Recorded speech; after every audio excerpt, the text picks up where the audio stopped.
All right, ladies and gentlemen, I hope you had a wonderful evening. We had another all-time high in the stock market today, but honestly, it was very simple. It is the beginning of earnings season. The market is getting ready, and we are still riding the golden path following the rate cuts. So, although we do have a couple of things this week, I do think yesterday's watch list covered it in depth. So, I thought I would give you a special video today and talk about how I am voting. So what I really want to share with you is voter information. I mean, go ahead, you can fact check all of this, but I want to show you how I plan to vote because even though I have a degree in political science, even though I follow all of this stuff so actively, this will be my first time ever voting in my life, believe it or not. So I want to show you how I've been looking up things. I'm sure you've seen a lot of commercials, proposition this, proposition that. I don't know. Have you seen it all? And so there's a lot of resources. I want to go over all of the different propositions. And I know you guys are in different states, but I found a resource that you could go through, and then you could also see some of the biggest propositions right now and what are getting the most contributions. So we're going to talk about the economic effect a little bit, but then I'm just going to run through all of this, and as a reward for listening to all of it, I do have some plays at the end. So, Chad, make sure you like the video, drop your thumbs up, all of that good stuff. Maybe comment who are you going to vote for? Oh, I don't know.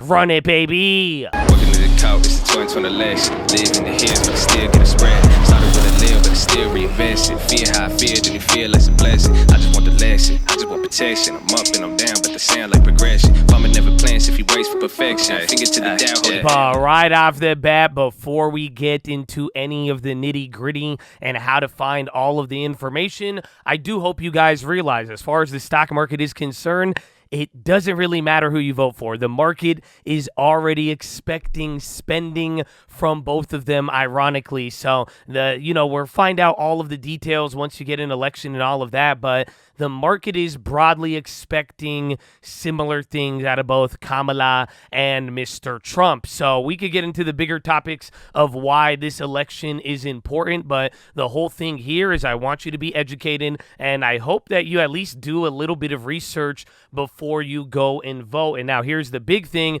Mr. Key number 2 over here. If you have kids, you might want to look at your local elections and the school boards. That'll probably have the more direct impact on you, your life, your family. However, if you are more interested in things like minimum wage, abortion, citizenship, voting access, and even criminal justice, the real issues, that is what shows up on your state ballots. So, like I was saying here in the beginning, I don't know if you guys have seen commercials lately. They're like, do you support the killing of this? Are you okay if everybody dies? Support proposition, or no on proposition 1, 2, 3, ABC. So it sounds kind of intense, and if you're not familiar, for California, a proposition, it's like a referendum or an initiative that is submitted directly for a direct vote. Now, if you do go look at the other states, they don't always call them proposition. I think Arizona calls it propositions, Nevada calls it question, there's CIs and initiatives 83. So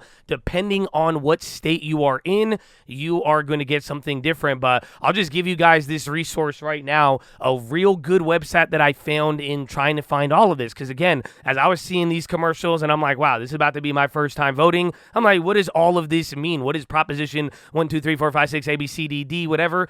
Go to ballotpedia.org. So I looked them up a little bit. They do seem to be nonpartisan. It is a nonprofit. They don't really have a leaning. Some of these other sites that I've went to, like for California, calmatters.org, I think this is also another good resource. I do think it's a little bit more left-leaning, but you click on a proposition, it'll give you an idea of what it is, why it's on the ballot. You could see how much money was raised for it and against it, and then who are the people against it as well. Ballotpedia does have a lot of this, but the whole point of going over this, if you guys don't realize, the big topic of abortion abortion, well, guess what? It doesn't matter who you vote for on president. Most of these states, they have a separate proposition just for direct voting. So in Arizona, abortion is going to be Proposition 139. In Colorado, it's Amendment 79. Florida, Amendment 4. In Maryland, it's Question 1. In Missouri, Amendment 3. Montana, CI 128. But hopefully you see what I'm talking about here, because depending on the issue that you are most interested in, or if it's all of them, it is going to show up on these propositions. So citizenship, allowing non-citizens to vote, and then some of the other assistance, different states, they do have different propositions here. So it does seem that most of the Midwest states, they have a lot of these amendments or ballots that they're trying to pass for allowing citizens or non-citizens to vote or not. So there's that. Electoral systems, you could go through here again, criminal justice and wages. If you guys don't know, like minimum wage, even California, Proposition 32, increasing states' minimum wage, that is important. It is on the ballot about like 6 or 7 times all across the different states. So keep your eyes out for that. And if you do want a little bit more insight into what's getting the most weight, and now here, you could actually use this for stocks. There's one of them, not 33. This one's rent control. That could affect real estate in California, but literally this thing has already brought in $106 million in contributions. But this one, California Proposition 35, it has to do with using taxes for healthcare. There's like $48 million for it. I do believe the governor of California is against it. Which one was that? Proposition 34? No, 35. Make permanent a tax on managed healthcare plans. With this one, I thought it was interesting because you have both the California Democratic Party and the California Republican Party. They are all for this. So it's a big change, but that could even affect some of the healthcare stuff. But is that the right one? But like I'm saying, if you do go through all of these, I don't know just what happened. I think I pulled up the wrong one. Well, if you just go to 2024 elections and then 24 ballot measures, that will take you back to that page that I was on here. But you do come down here, you should be able to see again all of the fundraising. I guess I just scroll down a little bit more. But like I'm saying, if you do look through some of these issues that are raising money, you could see some of the most important issues all across the nation right now. Even Washington, they got repealing the capital gains tax initiative. So go through all of these. Like I'm saying, I want you guys to be informed voters. This is, again, ballotpedia.org. Go to 2024 elections, and you could click through all of this. But, yeah, it is about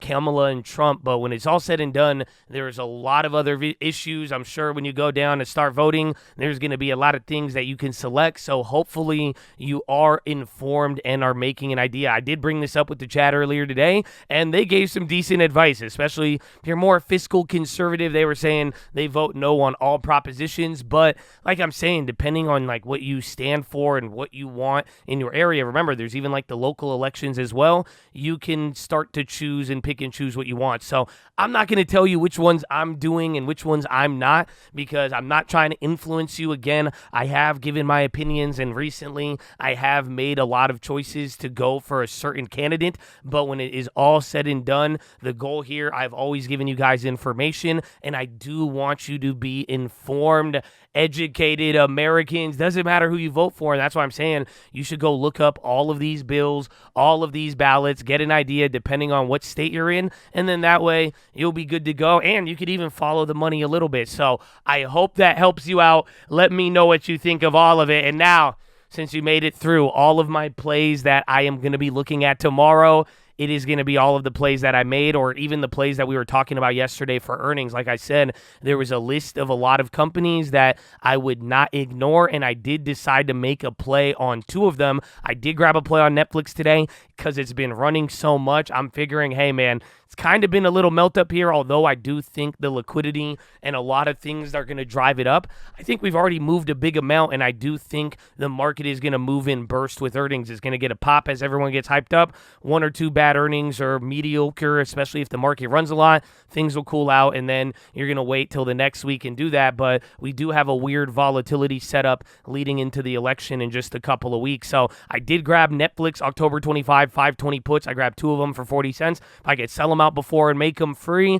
that will ideally be the plan, especially if we get some downside in the next 2 days before they report. Then I grabbed Procter & Gamble. I was talking about this one yesterday. They are a slow mover. We did hit a big play on it not too long ago, and I was like, you know what? I like the value names. I like how it's holding up, and they were fairly cheap, and it's not expecting too crazy of a move. It was just trading, I think, even at the 160s to the downside. So I grabbed 3 of the 160s for 35 cents, and I grabbed 3 of the 180 calls for about, I think, 25 cents. And the irony, the calls went up 50% by the beginning of the day to the end of the day, and then the puts, they stayed exactly the same. So again, that earnings effect, and that's why I'm saying a lot of what we saw today with the market, yeah, you got a melt up, and you could blame global liquidity. And there was a couple of narratives. Waller did say the jobs number was going to be like 100,000 lower, so bonds were moving, but people were talking about no rate cuts and all of that. Same thing, bonds pretty much sold off, and then stocks kept running. But it's a mix of both that liquidity as well as the fact now this pre-run up to earnings,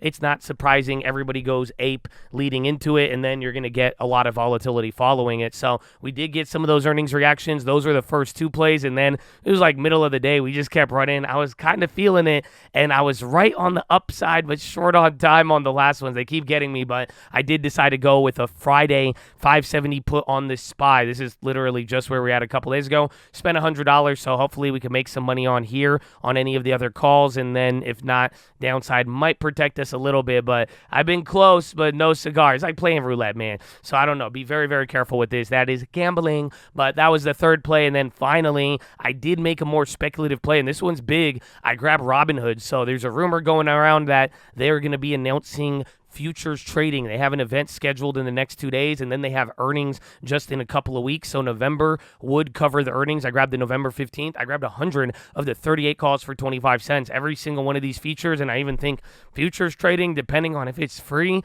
I think that could be very good, but it would be one of those sell the news. So I'm hoping these just ramp up into all of that, especially if we get more melt-up hype in the market, but that news should drive it. If these do have an opportunity to make them free, I will definitely do that. So going to be watching all these. Other than that, keep an eye out for China. People are being very hopeful. There was even bad data here tonight, and people are saying that means we get QE now. So we'll see how it all plays out. But other than that, there's going to be a little bit more data, but really Thursday retail sales as well as jobless claims, that's going to be the main event. But it is the catalyst vacuum into election, and now it's earnings.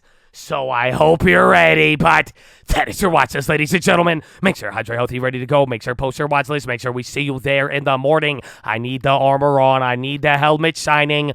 And I need you to remember, baby, self-control. Oh, the road to discipline is harsh. Many cast it away quickly, but control yourself and you will stay on that, baby. That is the key. And remember the long term, but drink that water. Stay hydrated, healthy, all that good stuff. I'll see you in the morning, and Horna.